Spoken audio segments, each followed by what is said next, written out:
What would you do if you fell from the sky? No parachute, no warning, just a free fall, 2 miles above the earth. Now imagine waking up broken, bloodied, surrounded by nothing but the sounds of insects, dripping water, and the endless green of the jungle. You're alone, you're 17, and your mother is gone. This isn't a movie, this isn't a dream. This is the real story of Juliane Koepcke, the teenage girl who survived a plane crash, fell from 10,000 feet, and spent 11 terrifying days lost in the Amazon rainforest. And what she endured will shake you to your core. But before we dive into one of the most unbelievable survival stories in history, take a second to support content like this. If stories of human courage, survival, and mystery fascinate you, hit that like button, subscribe, and turn on notifications. Trust me, you won't want to miss what's coming next.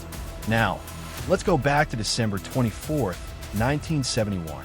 Juliane Koepcke was just 17 years old, the daughter of 2 German scientists. She had grown up in Peru, often spending time deep in the jungle where her parents worked as researchers.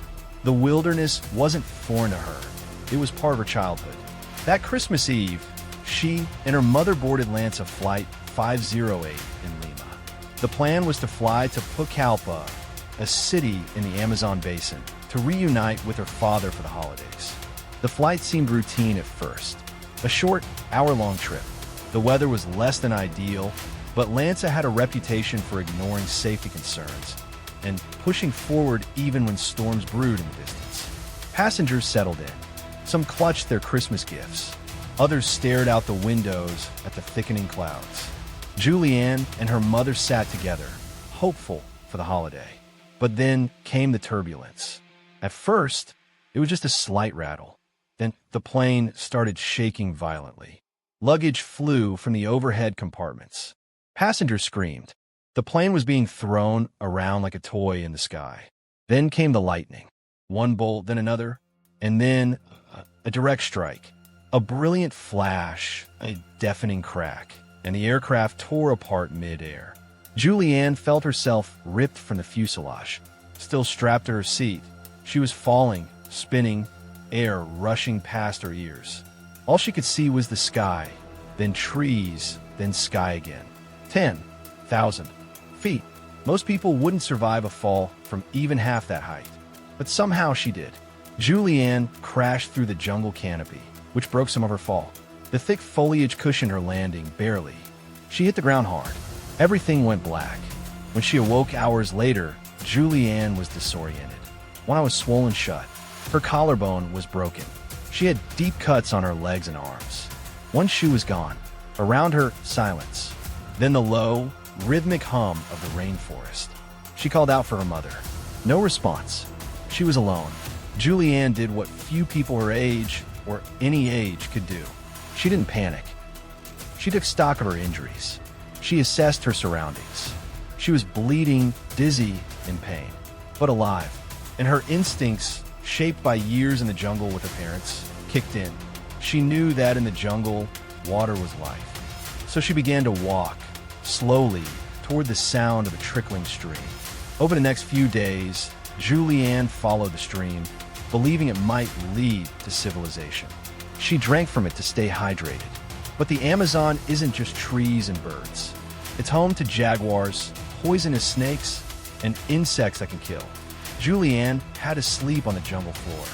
She had no food, only the candy she found scattered from the crash. She tried to stay positive, but she was physically deteriorating.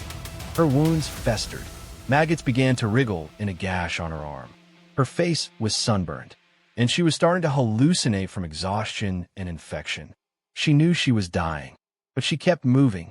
Every hour was a test of willpower. Juliane had no idea where she was or how far she had come. Days blurred together. Rain soaked her at night. Mosquitoes feasted on her skin. She was losing weight. She was losing strength, but she never lost hope. On the 9th day, she heard something, a faint buzzing sound. It was a fly, and where there are flies, there's usually humans, or at least something dead. She followed the sound and came across a wreckage site. Other passengers, lifeless, including a row of 3 seats, with a woman and a child still strapped in. She looked closely. It wasn't her mother. That wreckage told her something important. People had been here, and maybe someone still was. She continued on, and on the 11th day, weak and barely able to stand, Juliane saw something she couldn't believe. A small shelter, a boat, and signs of human activity. She collapsed inside. Local lumber workers returned the next morning. At first, they thought she was a forest spirit, a ghost. But when they got closer and heard her speak in Spanish, they realized she was real. A girl, a survivor.